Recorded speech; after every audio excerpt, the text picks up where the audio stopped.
Greetings, denizens of the digital world. It is I, the Serial Killer, coming to you today on day 103 of the year of vlogging dangerously. Yes, it is day 103 of the year of vlogging dangerously.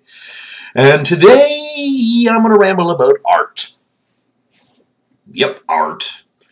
Now, I don't exactly know what's artistically amazing in this world and what's fantastic as far as modern art goes. I have a brief history in my head of some of the more famous works in the world, but that's about it. Little brief history. It's the pop history. You know, I know who Andy Warhol is.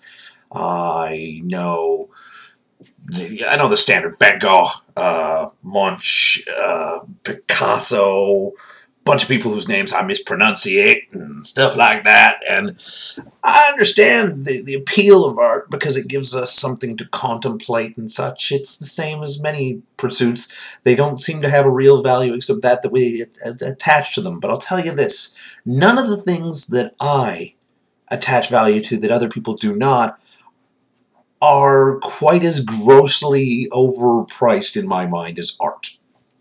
Collecting art is, I don't know, it's strange, because when you look at it, the Scream, it's an iconic image. It's an image that many people know without knowing the original source. It's on T-shirts. I heard someone has a tie that I know that features it. It is the basis for the movie Scream. It's been parodied in The Simpsons. But a lot of people would not exactly know much about it, and I myself was one of these people, and am one of these people largely. But I know now there are 4 copies of it. 3 of them are in the hands of museums in Norway. 1 of them was in the hands of a collector.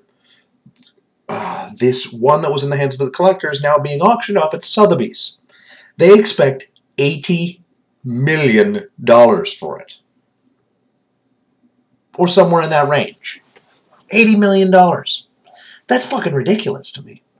In an economy, in a place where the economy is tumbling, one person or an organization is going to pay $80 million for a chunk of canvas that, frankly, looks like something that, you know, I could cook up in Photoshop in 5 minutes. Yeah. Okay, maybe I couldn't cook it up. I would cook up something quite as fantastic in 5 minutes. It would take me 10. But still, it's strange to me. Although at the same time it's amusing, because apparently it is one of the most stolen paintings of all time, or the copies of it are. There was one in a museum that was stolen 2 separate times over the past 10 years. And the second time it was stolen, it became the museum actually started getting more people showing up just to look at the hook that it was on, the nail that was there, which is hilarious. Really? People are going to pay to go to a museum because they want to see what isn't there anymore. That's the weird world of art. I mean, it's inspiring, it's crazy, it's great, but I also know that the government of Canada, or not the government of Canada, the National Museum once paid $10 million for a painting that was essentially a giant fucking white canvas with a stripe of red down it. That I could make in Photoshop in about 2 seconds. I could make the real thing in about an hour of making sure that the paint was dry. And it fetched $10 million. Methinks I went into the wrong profession. I should have pretended to have artistic talent. Hell, give me a giant canvas, I'll put a fucking blob of black on it. Everybody will ask what it is, I'll say it's simple. It's a polar bear in the winter. I mean, it's apparently that'll make me money. And I'm doing it wrong, because I didn't do it. It's fucking weird, but wonderful. And I'm going to end it there. I have, as usual, been the Serial Killer. If you have questions, comments, concerns, or death threats, you know where to put them in the comment section below. Let me know. What's art to you?